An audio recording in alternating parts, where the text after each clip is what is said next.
Hi, good afternoon. It's 4 p.m. here. Ayan. Ito, ang ganda ng building nila, di ba? Bibili lang naman kami ng kamatis dyan sa kabila. Dito lang sa malapit. Sobrang kay lapit-lapit lang.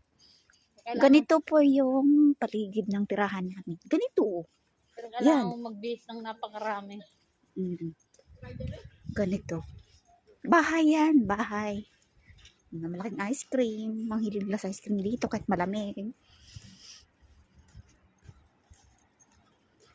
Ganda ng mga building nila. Kahit matanda ng mga building na to, ang ganda pa rin. Maraming shop dito sa gilid-gilid. Bakery. Yung convenience store. Yun ang gusto ko, yung mga ganyan blazer. Pero walang hood. O maganda yan, parang batran.